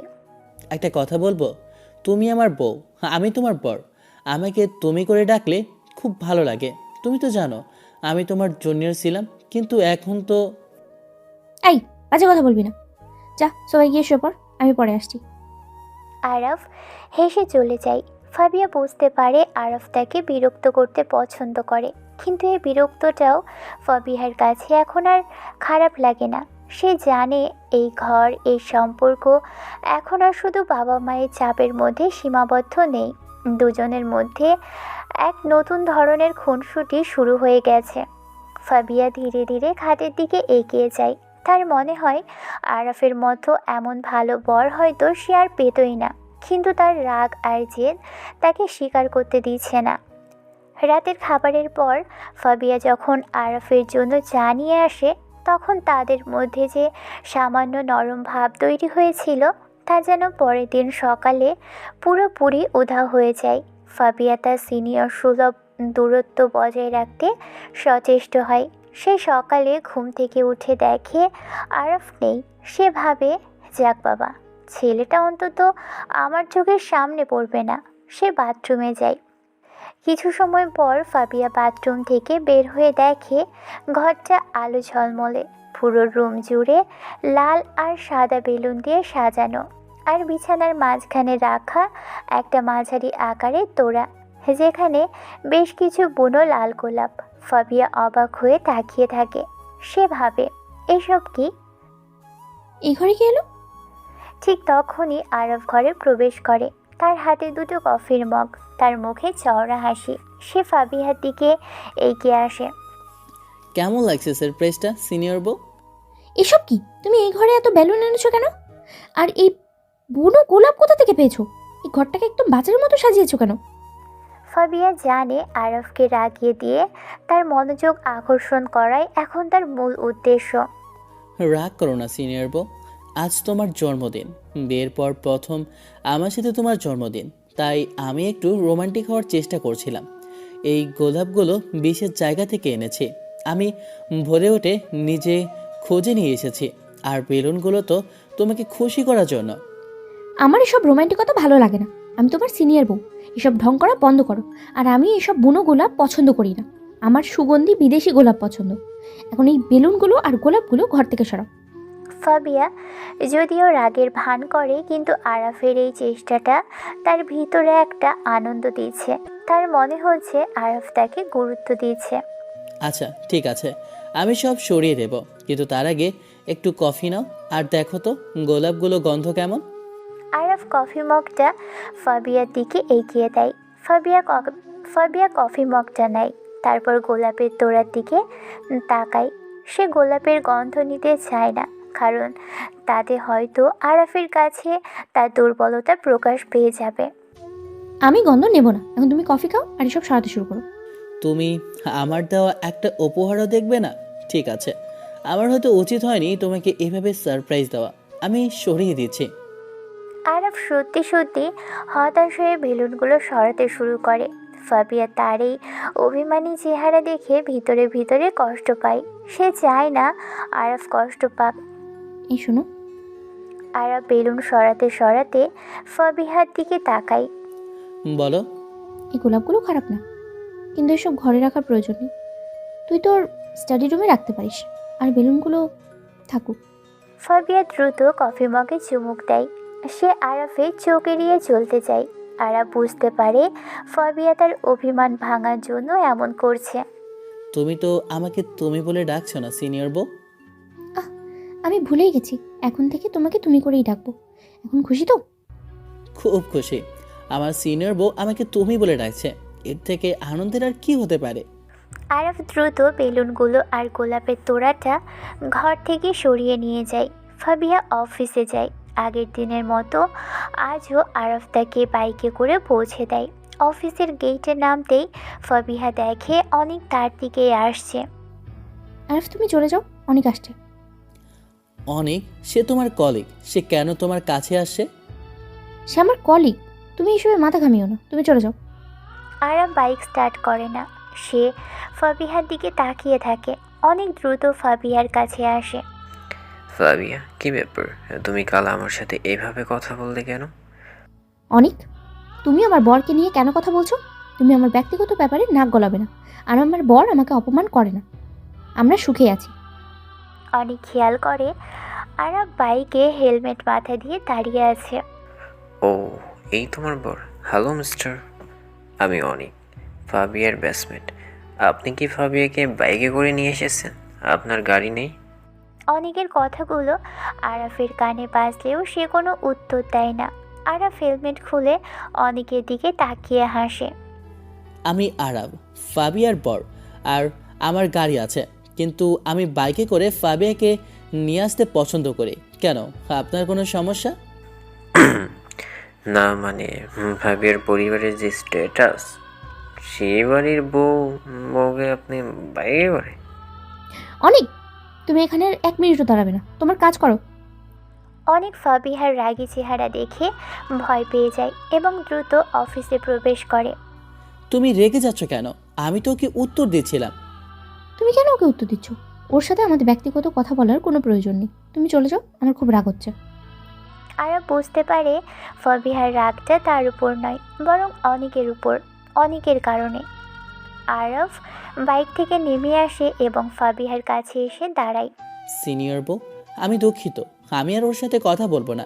তুমি ভেতরে যাও, আমি বিকেলে আবার আসবো তোমাকে নিয়ে যেতে। আর শোনো, লাঞ্চটা অবশ্যই করবে। ফাবিয়া আরাফের দিকে তাকায়। আরাফের চোখে যে ভালোবাসা আর কেয়ারিং ছিল তা ফাবিয়ার ভিতরে একটা গভীর অনুভূতি তৈরি করে। ফাবিয়া তার চোখের দিকে তাকিয়ে থাকে। ঠিক আছে, তুমি সাবধানে বাড়ি যাও, আর তোমার ব্যবসা নিয়ে কাজ করো, বেকার থেকো না। আমি বেকার নই সিনিয়র বউ, আমি একজন সফল ব্যবসায়ী হব তোমার জন্য। ফাবিয়ার কথা না বাড়িয়ে দ্রুত অফিসে ঢুকে যায়। তার মনটা আরাফের জন্য নরম হয়ে ওঠে। সে ভাবে, এই ছেলেটা কি চায় আমার থেকে। বিকেলবেলা ফাবিহা কাজ শেষ করে বের হতে গিয়ে দেখে আরাফ গেটের বাইরে একটা রিক্সা নিয়ে দাঁড়িয়ে আছে। এই, তুমি রিক্সা এনেছো কেন? তোমার বাইক কোথায়? বাইক আজ একটু বিশ্রামে আছে, তুমি আজ ক্লান্ত, রিক্সায় গেলে তোমার একটু আরাম হবে, চলো তোমাকে নিয়ে যাই। ফাবিয়া রিক্সায় ওঠে। আরাফ তার পাশে বসে। ফাবিয়া আরাফের দিকে তাকায়। তুমি তো ভালো কেন? আরাফ ফাবিয়ার দিকে তাকায়। তাদের চোখে চোখে যেন এক নীরব কথোপকথন হয়। ভালো তো হতেই হবে, কারণ আমি তোমার পর, আমার সিনিয়র বউয়ের যত্ন নেওয়া আমার দায়িত্ব। ফাবিয়া এইবার আর রাগ দেখায় না। সে রিকশায় হেলান দিয়ে আরাফের দিকে তাকিয়ে থাকে। তার মনে হয় সে ধীরে ধীরে আরাফের প্রেমে পড়ছে। আরাফের কেয়ারিং, তার রসবোধ, তার অভিমান, সব কিছুই ফাবিয়াকে আকর্ষণ করে। কিন্তু ফাবিয়া তার জেদ ছাড়তে রাজি নয়। সে চায় আরাফ যেন তার কাছে আরও বেশি করে আসে। ঠিক আছে, কিন্তু আমাকে সিনিয়র বউ বলবে না, আমার নাম ধরে ডাকো। ঠিক আছে ফাবিয়া, আমার সুন্দরী বউ, এখন খুশি? তুমিও ডাকবে আমাকে। ফাবিয়া মুখ ঘুরিয়ে নেয়। তার মুখটা রাঙা হয়ে যায়। সে মনে মনে বলে, আমি তোমার নাম ধরে ডাকবো আরাফ, কিন্তু তার আগে তুমি আমার মনটা সম্পূর্ণ জয় করো। ফাবিয়া যখন রিকশা বসে আরাফকে নাম ধরে ডাকতে বলে, তখন আরাফের চোখে যে হাসি ফুটে ওঠে, সেই হাসি ফাবিয়ার মনে গেঁথে যায়। ফাবিয়া বুঝতে পারে সে তার জেদের দেয়ালটা ধীরে ধীরে নিজেই ভেঙে দিচ্ছে। তারা যখন বাড়িতে পৌঁছয় তখন সন্ধ্যা হয়ে গেছে। ফাবিয়া তাড়াতাড়ি ফ্রেশ হয়ে আসে। সে দেখে আরাফ ড্রয়িং রুমের টেবিলের উপর একটা বড় শপিং ব্যাগ রেখে হাসছে। এই ব্যাগ কিসে? কি কিনেছো তুমি? তোমার জন্য একটা ছোট্ট উপহার। আমি চেয়েছিলাম আমার সিনিয়র বউ যেন সব সময় সুন্দর থাকে। ফাবিয়া এগিয়ে যায়। ব্যাগ খুলে দেখে তার প্রিয় রঙের একটা নতুন জামদানি শাড়ি। শাড়িটা দেখেই ফাবিয়ার চোখ উজ্জ্বল হয়ে ওঠে। জামদানি শাড়ি ফাবিয়ার ভীষণ পছন্দ। আরাফ কিভাবে তার পছন্দের রঙ আর শাড়ি খুঁজে বের করলো তা ভেবেই সে অবাক হয়। এটা খুব সুন্দর, কিন্তু তুমি কেন কিনতে গেলে? আমি কি আমার বউয়ের জন্য কিছু কিনতে পারি না? আজ বিকেলে আমি তোমার অফিসে গিয়েছিলাম, তখন তোমার এক বান্ধবীর সাথে আমার কথা হয়। সে বলল তোমার জামদানি শাড়ি খুব প্রিয়। ফাবিয়া বুঝতে পারে আরাফ তাকে খুশি করার জন্য কতটা চেষ্টা করছে। তার জেদ কিছুটা কমে আসে। ঠিক আছে, শাড়িটা ভালো হয়েছে, ধন্যবাদ। ধন্যবাদ নয় ফাবিয়া, আমার জন্য একটা চুমু। আরাফের কথা শুনে ফাবিয়া চমকে ওঠে। সে দ্রুত শাড়িটা পাশে রেখে আরাফের দিকে তাকায়। তার মুখ লাল হয়ে ওঠে। এই, কি বলছো এসব? তুমি একদম ফাজলামো করবে না। আরাফ উঠে দাঁড়িয়ে ফাবিয়ার কাছে আসে। তারপর বলে, ফাজলামো কোথায়? আমি তোমার বর, বরকে কি এভাবে দূরে সরিয়ে রাখবে? তুমি আমার সিনিয়র বউ হলেও এখন থেকে তো আমাদের একটু কাছাকাছি আসতে হবে। ফাবিয়া আরফের চোখের দিকে তাকায়। আরফের চোখ দুটোতে এক গভীর ভালোবাসা দেখতে পায় ফাবিয়া। তার পুরনো, তার হারানো সিনিয়র সুলভ ভাবটা ফিরে আসে। এখন না, পরে হবে। আমি এখন শাড়িটা পরে দেখতে যাব। তুমি রাতে কি খাবে? আমি কি খাবো সেটা পরে দেখছি, তার আগে একটা সারপ্রাইজ আছে। তুমি এই শাড়িটা পরো, আমরা আজ রাতে বাইরে যাব। রে, কোথায়? আজ একটা নতুন সিনেমা মুক্তি পেয়েছে, আমরা প্রথম দিন প্রথম শো দেখব। চলো তৈরি হয়ে নাও। ফাবিয়া প্রথমে ইতস্তত করে। সে আরফের সাথে সিনেমা দেখতে যাবে, কিন্তু তার মনের ভিতর থেকে একটা প্রবল ইচ্ছে তাকে উৎসাহিত করে। সেই সুযোগটা হারাতে চায় না। ঠিক আছে, যাচ্ছি, কিন্তু মনে রেখো তুমি আমার জুনিয়র ছিলে। সিনেমা হলে যেন কোনো বাড়াবাড়ি করবে না। একদম না, আমার সিনিয়র বউকে আমি সব সময় সম্মান দেব। ফাবিয়া দ্রুত ঘরে ঢুকে শাড়ি পরে নেয়। নীল রঙের জামদানি শাড়িতে তাকে অসাধারণ লাগে। সে বাহিরে এলে আরফ মুগ্ধ হয়ে তাকিয়ে থাকে। ফাবিয়া, তোমাকে আজ অসাধারণ লাগছে। আমার সিনিয়র বউকে দেখে আজ আমি আবার প্রেমে পড়ে গেলাম। ফাবিয়া এই প্রশংসা শুনে আরও খুশি হয়, কিন্তু সে তার জেদ ধরে রাখে। এই, বেশি প্রশংসা করবে না তো। এখন চলো, দেরি হয়ে যাচ্ছে। তারা দুজনেই সিনেমা হলে যায়। অন্ধকারে আরফ ফাবিয়ার পাশেই বসে। সিনেমা চলতে থাকে। আরফ চুপচাপ বসে থাকে। ফাবিয়া মনে মনে ভাবে, আরফ কেন এমন চুপ করে আছে? সে কি ভুলে গেছে যে সে আমার বর? একটু তো আমার কাছাকাছি আসতেই পারে। ফাবিয়া আসলে আরফের মনোযোগ আকর্ষণ করতে চায়। সে তার সিনিয়র হিসেবে একটু দূরত্ব রেখেছিল, কিন্তু এখন সে চাইছে আরফ সেই দূরত্ব ঘুচিয়ে দিক। হঠাৎ ফাবিয়া ইচ্ছে করেই নিজের হাতটা আরফের হাতের খুব কাছে রাখে। আরফ কিছুক্ষণ পর সেটা বুঝতে পারে এবং আস্তে করে ফাবিয়ার হাতটা ধরে নেয়। ফাবিয়ার শরীরটা কেঁপে ওঠে। এই প্রথম আরফ তাকে এভাবে স্পর্শ করল। ফাবিয়া তার হাত সরাতে চায় না, কিন্তু তার অভিমান তাকে বাধা দেয়। কি করছো তুমি? হাত ধরছো কেন? আমি তোমার সিনিয়র। আমি তোমার বর, আমি কি তোমার হাত ধরবো না? আমার তো তোমার হাতটা ধরতে ইচ্ছা করছে, তুমি কি সরিয়ে দেবে? ফাবিয়া কিছুক্ষণ আরাফের চোখের দিকে তাকিয়ে থাকে। আরাফের চোখে এক গভীর আন্তরিকতা ছিল। ফাবিয়া তার হাত সরায় না। সে বুঝতে পারে তার মন এখন আর আরাফকে দূরে ঠেলে দিতে চাইছে না। সিনেমা শেষ হয়। তারা দুজনেই সিনেমা হল থেকে বেরিয়ে আসে। সিনেমাটা ভালো ছিল, কিন্তু তোমার সাথে এসে আমার মোটেও ভালো লাগেনি। তুমি একদম চুপ করে বসেছিলে কেন? আমি জানি তুমি আমার মনোযোগ চাইছিলে, কিন্তু আমি চেয়েছিলাম তুমি নিজে থেকে আমার কাছাকাছি আসো, আর তুমি তো এসেছো। ফাবিয়ার মুখ আবারও লাল হয়ে যায়। আরাফ তাকে বুঝে গেছে। ফাবিয়া রাগ দেখানোর সুযোগ পায় না। তুমি বাজে কথা বলছো। আমি তোমার কাছাকাছি যাইনি। আমার হাতটা ভুল করে তোমার হাতের কাছে চলে গিয়েছিল। ভুল করে হোক বা ইচ্ছে করে তুমি আমার কাছে এসেছো, আর এটাই আমার জন্য যথেষ্ট। এখন চলো, তোমাকে আইসক্রিম খাওয়াবো। আমার সিনিয়র বউকে খুশি করতে হবে তো। ফাবিয়া এবার আর কোনো প্রতিবাদ করে না। সে আরাফের সাথে আইসক্রিম খেতে যায়। আইসক্রিম খেতে খেতে ফাবিয়া আরাফকে একটা প্রশ্ন করে। আচ্ছা রাফ, তুমি আমাকে এখনো সিনিয়র বউ বলে রাখো কেন? তোমার কি কোনো রাগ আছে আমার উপরে? আরাফ কিছুক্ষণ চুপ করে থাকে। তারপর ফাবিয়ার চোখের দিকে তাকিয়ে উত্তর দেয়, রাগ? না, আমার কোনো রাগ নেই। আমি শুধু তোমাকে বোঝাতে চাই যে তুমি আমার সিনিয়র হও বা না হও, তুমি এখন আমার বউ। আর সিনিয়র বউ বলে ডাকি কারণ তুমি সবসময় তোমার সিনিয়র সুলভ ভাবটা ধরে রাখতে চাও। আমি চাই তুমি সেই ভাবটা কাটিয়ে আমার কাছে আসো। আমার কাছে তুমি শুধুই ফাবিয়া, আমার প্রিয় ফাবিয়া। আরাফের কথাগুলো ফাবিয়ার হৃদয়ে গেঁথে যায়। সে বুঝতে পারে আরাফ তাকে মন থেকে চায়। ফাবিয়ার সমস্ত জেদ আর অভিমান যেন মুহূর্তেই উধাও হয়ে যায়। আমিও তোমাকে পছন্দ করি। আরাফের মুখে হাসি ফোটে। সে ফাবিয়ার হাতটা শক্ত করে ধরে। চলো এবার বাড়ি যাই, আমার সিনিয়র বউ খুব ক্লান্ত। বাড়ি ফিরে এসে ফাবিয়া আর আরাফের মধ্যে আর কোনো দূরত্ব থাকে না। ফাবিয়া বুঝতে পারে সে তার বরকে খুব ভালোবেসে ফেলেছে। সিনেমা দেখে আর আইসক্রিম খাওয়ার পর বাড়ি ফিরে ফাবিয়া আর আরাফের মধ্যে যে প্রেম তৈরি হয় তা পুরো ঘরটাকেই ভালোবাসার আদরে মাখিয়ে দেয়। ফাবিয়া রাতে আর আরাফকে সোফায় ঘুমোতে দেয় না। এই তুমি এখানে কেন? সোফায় যাও, খাটে কি করো? ও মা, তুমি না বললে তোমার বরকে আর সোফায় যেতে দেবে না, তোমার কাছে রাখবে, তাই ভাবলাম আমাকে তোমার পাশে ঘুমানোর কথা বলছো। আমি এমন কিছু বলিনি, আমি শুধু বলেছি। থাক, বাদ দাও, দূরে থাকো, কাছে আসবে না। আমি কাছে আসবো না কেন? আমি তো তোমার বর, আমার তো অধিকার আছে তোমার কাছে যাবার। আরাফ আর কোনো কথা না বলে সোজা এসে খাটে শুয়ে পড়ে এবং ফাবিয়ার দিকে তাকিয়ে মুচকি হাসে।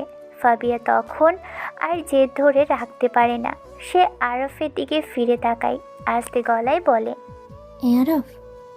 হ্যাঁ ফাবিয়া জান, আমার সিনিয়র বউ, আমার কিউট সিনিয়র বউ। আমাকে সিনিয়র বউ বলে ডাকবে না তো, আমার নাম ধরে রাখবে। বারবার খালি সিনিয়র বউ বলে কেন? আর শোনো, তুমি যদি আমাকে ভালোবাসো। আরাফ ফাবিয়ার চোখের দিকে তাকিয়ে থাকে। ফাবিয়ার চোখে যে গভীর ভালোবাসা ছিল তা আরাফ বুঝতে পারে। সে ফাবিয়ার কথাটা থামিয়ে বলে, আমি তোমাকে খুব ভালোবাসি ফাবিয়া। তুমি হয়তো আগে রাগ দেখাতে, কিন্তু আমি জানি তোমার মনটা খুব নরম, আর আমি তো প্রথম দিন থেকেই তোমার প্রেমে পড়েছি। ফাবিয়া তখন তার নিজেকে ধরে রাখতে পারে না, সে আরাফের কাছাকাছি আসে এবং তার হাত ধরে। আরাফ তাকিয়েই আছে। ফাবিয়া বলে, আমি তোমাকে প্রথম থেকেই পছন্দ করতাম, কিন্তু একটা সমস্যা ছিল আরব। আসলে তোমাকে অপছন্দের কারণ, আমি একটা ছেলেকে ভালোবাসতাম অনেক বছর আগে। সে আমাকে ধোঁকা দেয়। তারপর মনে হতো সব ছেলে এরকমই খারাপ, মেয়েদের সব সময় কষ্ট দিয়ে তারা দেয়। ছেলেরা কখনো কাউকে ভালোবাসে না, তাই ছেলেদের প্রতি আমার একটা ঘৃণা তৈরি হয়। আমি চাইতাম না বিয়ে করতে, কিন্তু বাবা বিয়ে করাতে বাধ্য করে। তারপর ভাবলাম বিয়ে যখন হয়েছে তখন তুমি জুনিয়র, আমি সিনিয়র, এটা কাজে লাগাই। তাই সিনিয়র বলে আমি আমার জেদ ছাড়তে চাইনি। আমি তোমাকে অনেক অপমান করেছি, তার জন্য আমি দুঃখিত। আমি বুঝতে পারিনি কোনো ছেলে এতটা কেয়ারিং হবে, এতটা ভালোবাসবে। আর ফাবিয়ার কথা শুনে হাসে। সে ফাবিয়ার হাত ধরে বলে, তুমি আমার সিনিয়র বউ, আমার কাছে তোমার বলা ওসব অপমান মনে হয়নি। সেটা ছিল আমার কাছে তোমার প্রতি ভালোবাসা পাওয়ার চেষ্টা। আমি সব বুঝি। এখন চলো ঘুমিয়ে পড়ি, কাল আমাদের অনেক কাজ আছে। তোমাকে কি জড়িয়ে ধরতে পারি? ফাবিয়া কিছুই বলে না, সে চুপচাপ শুয়ে থাকে। আরাফার জড়িয়ে ধরার সাহস পায় না। তারা দুজনে একে অপরের দিকে তাকিয়ে থাকে। ঘরের নীরবতা তাদের দুজনের মনের কথাগুলোই যেন বলতে থাকে। সে রাতে তাদের মধ্যে কোনো ঝগড়া বা অভিমান থাকে না, শুধু থাকে একে অপরের প্রতি গভীর শ্রদ্ধা আর ভালোবাসা। পরের দিন সকালে ঘুম থেকে উঠে ফাবিয়া দেখে আরাফ তার পাশে নেই। সে দ্রুত ওঠে এবং রান্নাঘরের দিকে যায়। আরাফ তখন ব্রেকফাস্ট তৈরি করছে। তুমি এত সকালে উঠে গেছো কেন? আমাকে ডাকুনি কেন? তোমার ঘুম ভাঙাতে ইচ্ছে করছিল না, তুমি খুব শান্তিতে ঘুমাচ্ছিলে। আজ আমি তোমার জন্য হট চকলেট আর প্যানকেক তৈরি করেছি। আমার সিনিয়র বউ আজ আমার হাতে খাবে। ফাবিয়া আরাফের কাছে যায় এবং তার কপালে আলতো করে একটা চুমু দেয়। আরাফ চমকে ওঠে, হাসি দিয়ে বলে, হাই হাই, এটা কি ছিল? এটা তোমার উপহারের জন্য, আমিও উপহার দিলাম। আর শোনো, আজ তুমি আমাকে অফিসে পৌঁছে দেবে না। আজ তুমি তোমার কাজ করবে। তোমার ব্যবসায় কি হবে? তুমি বলেছিলে একটা ব্যবসা শুরু করবে, নিজেদের বিজনেস দেখলেই তো পারো, তা না করে নিজের মতো বিজনেস করবা। হ্যাঁ, আমি সেই নিয়েই কাজ করছি। আজ আমার একজন বিনিয়োগকারীর সাথে দেখা করার কথা আছে। আমি একটি সফটওয়্যার কোম্পানি চালু করতে চাই। Software company? বাহ, এটা তো খুব ভালো। আমি তোমার পাশে আছি, কোনো সমস্যা হলে আমাকে বলবে। তুমি তো আমার শক্তি ফাবিয়া, তোমার সাহায্য আমার খুব দরকার। আজ সন্ধ্যায় আমি তোমাকে আমার পুরো ব্যবসার পরিকল্পনাটা দেখাবো। এরপর সকালে খাবার খেয়ে ফাবিয়া অফিসে যায়। আজ তার মনটা অন্য দিনের চেয়ে অনেক ভালো। অনেক তার দিকে তাকিয়ে হাসলেও ফাবিয়া তাকে পাত্তা দেয় না। ফাবিয়া এখন আরাফকে নিয়ে ভাবতে থাকে। বিকেলবেলা ফাবিয়া বাড়ি ফিরে এসে দেখে আরাফ ড্রয়িং রুমে ল্যাপটপ নিয়ে কাজ করছে। তার চেহারা দেখে মনে হয় সে খুবই ব্যস্ত। ফাবিয়া চুপচাপ আরাফের পাশে বসে। এই, তোমার কাজ শেষ হয়নি এখনো? প্রায় শেষ। তুমি এসে গেছো। এখন আমি তোমাকে আমার পরিকল্পনাটা দেখাবো। আরাফ ফাবিয়াকে তার পুরো ব্যবসায়িক পরিকল্পনা দেখায়। ফাবিয়া অবাক হয়ে দেখে আরাফ কত গভীরভাবে কাজ করেছে। তার পরিকল্পনাটি খুবই শক্তিশালী এবং সুদূর প্রসারী। আরা, তোমার পরিকল্পনাটা না অসাধারণ। তুমি তো দেখছি আমার থেকে অনেক বেশি স্মার্ট। আমি তোমার জুনিয়র ছিলাম, কিন্তু বুদ্ধিতে তো আমি তোমার থেকে কম নই। তবে তোমার মতামত আমার কাছে খুব মূল্যবান। তুমি আমার সিনিয়র বউ, আমাকে গাইড করবে। ফাবিয়া আরাফকে জড়িয়ে ধরে, বুকের ভিতরে মাথা রাখে, হাত দিয়ে বুকে সুরসুরি দিতে থাকে সে। তারপর বলে, আমি সব সময় তোমার পাশে আছি আরা, তোমাকে রেখে কোথাও যাব না। তারা দুজন কিছুক্ষণ শান্তিতে বসে থাকে একে অপরকে জড়িয়ে ধরে। হঠাৎ আরাফ ফাবিয়ার দিকে তাকায় এবং তার মুখটা কিছুটা গম্ভীর হয়। সে গম্ভীর গলাতেই বলে, ফাবিয়া, আমি তোমাকে একটা প্রশ্ন করব, তুমি সত্যি উত্তর দেবে? কি প্রশ্ন বলো? তুমি আমাকে বলেছিলে তুমি নাকি ভার্সিটিতে গুন্ডি ছিলে, আর তোমার অতীতে এমন কোনো ঘটনা আছে যা আমাকে জানা দরকার। ফাবিয়া মুখ ফ্যাকাশে হয়ে যায়। সে চমকে ওঠে। তার চোখের সামনে পুরনো একটা দৃশ্য ভেসে ওঠে। ফাবিয়া কিছু সময় চুপ থেকে নরম গলায় বলে, তুমি এসব কেন জিজ্ঞেস করছো হঠাৎ? তুমি কি কিছু ভাবছো নাকি উল্টোপাল্টা? আমি জানতে পেরেছি তুমি তোমার অতীতে কিছু খারাপ স্মৃতি নিয়ে সবসময় ভয়ে থাকো, আর তোমার বাবা তোমার বিয়েটা তাড়াতাড়ি দিয়েছিলেন। তার পেছনে কি কোনো কারণ আছে? আমি চাই তুমি আমাকে সব বলো। আমি তোমার বর, আমি তোমাকে রক্ষা করব। মানে হঠাৎ কি হলো? আসলে তোমার বাবা কল করেছিল, বলল ঠিক আছে কিনা আমরা। এরপর তিনি বলে একটা ছেলে নাকি গতকাল এসে তোমাদের বাড়িতে ঝামেলা করেছে, তাই তোমার কাছে জানতে চেয়েছি এসব। ফাবিয়া তখন চোখ বন্ধ করে। তার মনে পড়ে যায় ভার্সিটির শুরুর সময় কিছু স্থানীয় গুন্ডা তাকে বিরক্ত করত। সে তাদের সাথে লড়াই করেছিল, কিন্তু তারা প্রতিশোধ নেওয়ার হুমকি দিয়েছিল। এ কারণেই তার বাবা দ্রুত তার বিয়ে দিয়ে দেয়, যাতে সে নিরাপদ থাকে। হ্যাঁ আরা, আমার অতীতে কিছু খারাপ ঘটনা আছে। কিছু স্থানীয় ছেলে, মানে জামিল নামের একটা ছেলে আমাকে বিরক্ত করতো। আমি তাকে মেরেছিলাম।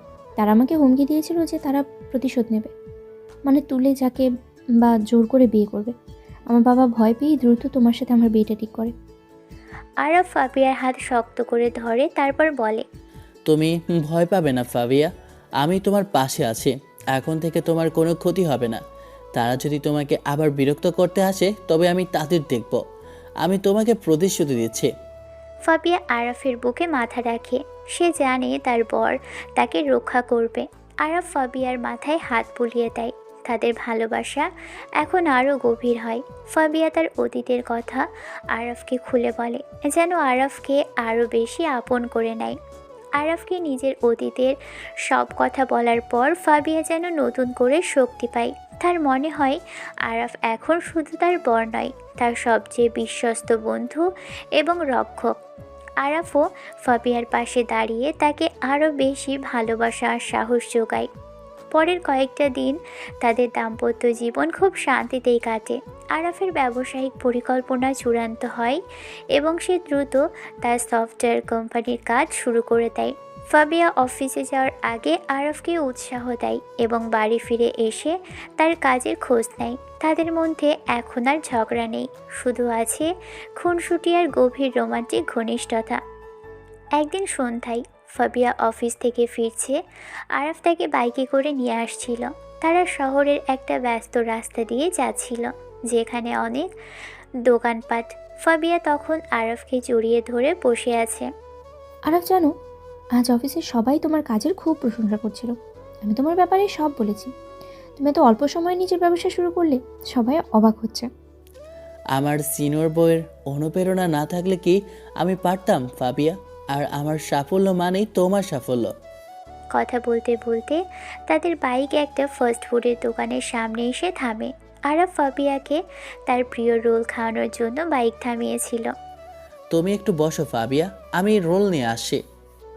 ঠিক আছে, তুমি তাড়াতাড়ি এসো। আরাফ বাইক পার করে দোকানের ভিতরে যায়। ফাবিয়া হেলমেট মাথায় দিয়ে বাইকে বসে আছে, অপেক্ষা করছিল। তখনই তার চোখ রাস্তার অপর পাশে একটা চায়ের দোকানের দিকে যায়। সেখানে কিছু লোক ভিড় করে সিগারেট টানছে।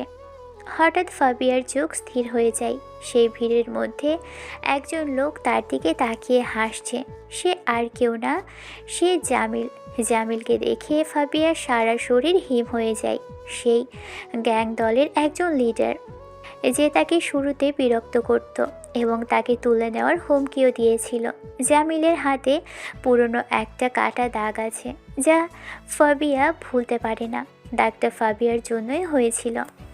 জামিল ফাবিয়াকে চিনতে পারে এবং তার দিকে এগিয়ে আসে, তার মুখে কুটিল হাসি। ফাবিয়া ভয় পেয়ে দ্রুত বাইক থেকে নামতে চায়, কিন্তু পা কাঁপতে থাকে। সে তাড়াতাড়ি আরফকে ডাকতে চায়, কিন্তু তার মুখ দিয়ে কোনো শব্দ বের হয় না। জামিল বাইকের কাছে আসে এবং ফাবিয়ার দিকে তাকিয়ে ফিসফিস করে কথা বলে। আরে ফাবিয়া ম্যাডাম, কেমন আছে? চিনতে পারলেন না নাকি? আমরা তো আপনাকে খুঁজেই যাচ্ছিলাম। আপনার বাবা তো আপনাকে খুব তাড়াতাড়ি বিয়ে দিয়ে দিল। ফাবিয়া ভয়ে কাঁপতে থাকে। সে জামিলকে কোনো উত্তর দেয় না। জামিল হাসতে থাকে। ফাবিয়া কাঁপা কাঁপা গলায় বলে, তুমি এখানে কি করছো? দূরে যাও আমার থেকে। দূর কেন যাব? তোমার সাথে তো একটা পুরনো হিসেব বাকি আছে। তুমি আমাকে অপমান করেছিলে, মনে নেই? তোমার জন্য কি না করেছি আমি। মার খেয়েছি, থানাতে গিয়েছি, ভালোবাসছিলাম অনেক, অথচ তুমি বোঝোনি। তোমার বাবা ভেবেছিল বিয়ে দিলে তুমি বেঁচে যাবে। জামিল ফাবিয়ার হাত ধরার চেষ্টা করে। ঠিক তখনই আরফ দোকানের ভিতর থেকে বেরিয়ে আসে, তার হাতে দুটো হট রোল।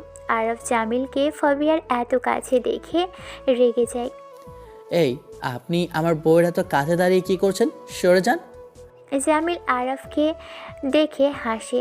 সে আরফকে পাত্তা দেয় না, তাকে বলে, আরে কে? এই বাচ্চা ছেলেটা তোমার বর নাকি? তুমি তো দেখছি পুরো সস্তা একটা ছেলেকে বিয়ে করেছো, বাইকে করে ঘোরাচ্ছে। যাই হোক, আমার কোনো কমতি ছিল না। জামিল আরফের দিকে তাকিয়ে তার ছেলের হাসি হাসে। আরফ রেগে যায়। সে জামিলের দিকে এগিয়ে যায়, রেগে বলে, আপনি 1 মিনিটের মধ্যে এখান থেকে সরে যান, না হলে আপনার ভালো হবে না। জামিল আরফের দিকে এগিয়ে এসে তারপর আরফকে ধাক্কা দিয়ে বলে, ভালো হবে না। তুই আমাকে হুমকি দিচ্ছিস? তুই জানিস আমি কে? আমি এই শহরের একটা গ্যাং চালাই, গুন্ডা বলতে পারিস। তোর বউ আমার এই পথে এনেছে।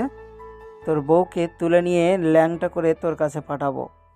আমার সাথে আর একটা পুরনো সম্পর্ক আছে, তুই এখানে নাক গলাবি না। জামিল, তুমি চলে যাও, আমার বরকে কিছু করবে না। আরফ ফাবিয়ার পাশে দাঁড়ায়। সে রোলগুলো এক হাতে ধরে অন্য হাত দিয়ে ফাবিয়াকে আড়াল করে রাখে। আমার বউ তোকে যেতে বলেছে, যা। আর হ্যাঁ, আমার বউয়ের সাথে তোর কি সম্পর্ক ছিল সেটা এখন আমার কাছে কোনো বিষয় নাই। এখন সে আমার স্ত্রী, তার দিকে আরেকবার তাকালে তোর চোখ তুলে নেব। আরাফের এই সাহস দেখে ফাবিয়া অবাক হয়।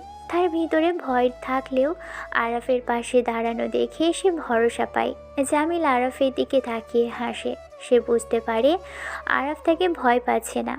নতুন বর, খুব তেজ দেখাচ্ছিস। ঠিক আছে, আমরা যাচ্ছি এখন, কিন্তু মনে রাখিস তুই আমাদের হিসাবটা শেষ করতে পারবি না। আমি তোকে আর তেরোর সুন্দরী বউকে বোঝাবো জামিল কি করতে পারে। জামিল তার দলবল নিয়ে দ্রুত ঘটনাস্থল থেকে চলে যায়। জামিল চলে যেতেই ফাবিয়া কেঁপে ওঠে। তার চোখের কোণে জল জমে আছে। আরাফ দ্রুত রোলগুলো বাইকের উপর রেখে ফাবিয়াকে জড়িয়ে ধরে। ফাবিয়া, ভয় পেও না, আমি তোমার পাশে আছি। কেউ তোমার কোনো ক্ষতি করতে পারবে না। আরব, আমি খুব ভয় পাচ্ছি।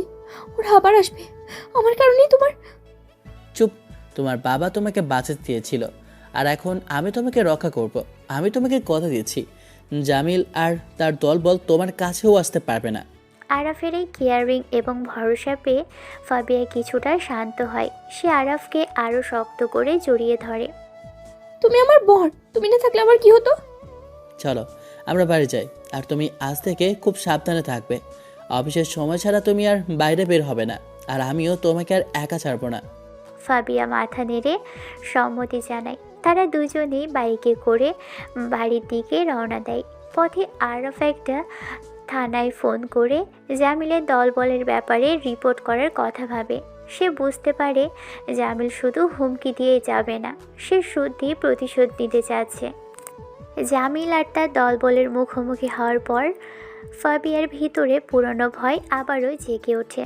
তবে আরাফের সাহস এবং কেয়ারিং তাকে শান্তি দেয়। বাড়ি ফিরে আরাফ প্রথমে এলাকার থানায় জামিলের দলবলের ব্যাপারে রিপোর্ট করে। সে ফাবিয়াকে আশ্বাস দেয় যে সে তার নিরাপত্তার জন্য সব রকম ব্যবস্থা নেবে। ফাবিয়া ভয় পাচ্ছে যদি তার জন্য আরাফের কিছু হয়। ফাবিয়া, তুমি ভয় পাবে না, আমি তোমাকে আর একা ছাড়বো না। কাল থেকে আমি তোমাকে অফিসে নামিয়ে দেব এবং ছুটির সময় তোমার অফিসের সামনেই অপেক্ষা করব। আর আমায় নিয়ে যদি চিন্তা থাকে সেসব তোমাকে ভাবতে হবে না। ফাবিয়া আরাফের কাঁধে মাথা রাখে, কাঁদছে সে। আরাফ ফাবিয়ার হাত ধরে বলে, তুমি আমার জন্য এত কিছু করছো আরব। আমি তোমাকে কতটা ভালোবাসি তা ভাষায় প্রকাশ করতে পারবো না এখন। আমি জানি তুমি আমাকে অনেক ভালোবাসো, জামিলও ভাসত। বিশ্বাস করো, তাকে আমার ভালো লাগতো না, সে বখাটে ছিল। আমি যাকে ভালোবাসতাম তাকে সে মেরে বিদায় করে দেয়। এখন বুঝতে পারছি এসব 3 বছর আগে জামিল অনেক বাজে কথা বলতো, পিছনে লেগে থাকতো। তোমাকে এখন ভালোবাসি আমি। আমি জানি ফাবিয়া, আর আমি তোমাকে ভালোবাসি বলেই তো এসব করছি। এখন চলো, তোমাকে নিয়ে একটু কফি খাবো, তারপর আমরা একটা কঠিন পরিকল্পনা তৈরি করব। জামিলকে আর শান্তিতে থাকতে দেব না। সেই রাতে তারা দুজনে মিলে অনেক আলোচনা করে। ফাবিয়া তার অতীতের সব খুঁটিনাটি আরাফকে জানায়। আরাফ বুঝতে পারে জামিল শুধু ফাবিয়ার উপর প্রতিশোধ নিতেই চায় না, সে ফাবিয়াকে মানসিকভাবে ভেঙে দিতে চায়। আর আরাফ ফাবিয়ার সাথে থাকতে চায় সব সময়। পরের দিন আরাফের নতুন সফটওয়্যার কোম্পানির উদ্বোধনের দিন। আরাফ ফাবিয়াকে নিয়ে তার অফিসে যায়। ফাবিয়া আরাফের সাফল্য দেখে খুব খুশি হয়। তোমার অফিসটা খুব সুন্দর হয়েছে আরব। তোমার জন্য আজ আমার খুব গর্ব হচ্ছে। আমার বর একজন সফল ব্যবসায়ী। তোমার সাথে সবসময় আছি আমি। ফাবিয়াকে কাছে টেনে নেয়, ফাবিয়ার কোমর জড়িয়ে ধরে রাখে, তারপর বলে, আমার সিনিয়র বইয়ের জন্যই তো এসব। এখন চলো, আজ আমাদের প্রথম মিটিং আছে, তুমি পাশে থাকলে আমার সাহস আরও বাড়বে। তারপর ওরা চলে যায় অফিস স্টাফদের কাছে, সবার সাথে কথা বলে। একটা সময় মিটিং শেষ হয়। আরাফের কোম্পানি প্রথমে বড় কাজ পায়। সন্ধ্যায় তারা যখন বাড়ি ফেরে এমন সময় আরাফের ফোন আসে। সে কিছু সময় কথা বলে সোফাতে বসে পড়ে। ফাবিয়া দেখে আরাফের মুখটা হঠাৎ গম্ভীর হয়ে আছে। কি হয়েছে আরব? তুমি এমন চুপ করে আছো কেন? সব ঠিক আছে তো? কিছু ভাবছো তুমি? সব ঠিক নেই ফাবিয়া, জামিল আমাদের ক্ষতি করার চেষ্টা করেছে। কি হয়েছে? সে কি আমার অফিসে গিয়েছিল? কি করছে সে? না, সে আমার ব্যবসার ক্ষতি করার চেষ্টা করেছে। আমার বিনিয়োগকারীকে সে ভয় দেখিয়েছিল। জামিল বিনিয়োগকারীকে বলেছে যে আমি নাকি একজন খারাপ মানুষ, আমার নামে নাকি অনেক মামলা আছে, আর আমার ব্যবসা নাকি ভুয়া। ফাবিয়ার চোখ বড় হয়ে যায়। সে রাগে কাঁপতে থাকে, রেগেই বলে, ওই গুন্ডাটা এত সহজে পেল কি করে? তুমি কেন আমাকে বলনি আগে? এখন কি হবে? বিনিয়োগকারী কি টাকা ফেরত দেবে না? ধুর, ভালো লাগে না। সারা এমন কেন করলো? ভয় নেই, বাবাকে দিয়ে সবার কথা বলিয়েছি। বাবা কথা বলেছে, তারা ওনাকে চেনে, কিন্তু আমি তাকে সামনে নিয়েছি। তবে এই ঘটনা প্রমাণ করে জামিল আমাদের উপর নজর রাখছে। আরাফ তখন ফাবিয়ার দিকে তাকিয়ে হাসে। তার চোখে কোনো ভয় ছিল না, ছিল শুধু স্থির আত্মবিশ্বাস। তুমি ভয় পেও না ফাবিয়া, আমি তোমার সিনিয়র বউয়ের বর। আমি তো জামিলের থেকে বেশি স্মার্ট। তুমি কি করবে? তুমি কি ওকে মারতে যাবে? না আরব, তুমি এসব করবে না। না, আমি মারতে যাব না, আমি আমার বুদ্ধি দিয়ে প্রতিশোধ নেব। আমি জানি জামিল কোথায় থাকে এবং তার দুর্বলতা কী। আরাফ তখন ফাবিয়াকে তার পুরো পরিকল্পনা খুলে বলে। জামিলের সবচেয়ে বড় দুর্বলতা হলো তার ছোট ভাই। জামিলের ছোট ভাই একজন মেধাবী ছাত্র এবং সে জামিলের গুন্ডামি পছন্দ করে না। আরাফ জানতে পারে জামিল তার ভাইকে একজন ভালো ছাত্র হিসেবে প্রতিষ্ঠিত করতে চায়। আরাফ তখন সেই ছোট ভাইয়ের কাছে যায়। আমি জামিলের ভাইকে বোঝাবো যে তার ভাইয়ের কারণে তার নিজের কেরিয়ার নষ্ট হচ্ছে। আমি জামিলের ভাইকে আমার কোম্পানিতে একটা ভালো কাজের সুযোগ দেব। তার শর্ত একটাই, সে যেন তার ভাইকে বুঝিয়ে বলে যে আমাদের থেকে দূরে থাকতে। ফাবিয়া আরাফের এই পরিকল্পনা শুনে অবাক হয়। প্রতিশোধ নেওয়ার এমন বুদ্ধিদীপ্ত পথ ফাবিয়া ভাবতে পারেনি। আরব, তুমি অসাধারণ। তুমি জামিলের দুর্বলতা ধরেই তাকে আঘাত করেছো। হ্যাঁ ফাবিয়া, আমরা মারামারি করব না, আমরা বুদ্ধির যুদ্ধ করব। আমি চাই জামিল নিজে এসে আমাদের কাছে ক্ষমা চাক।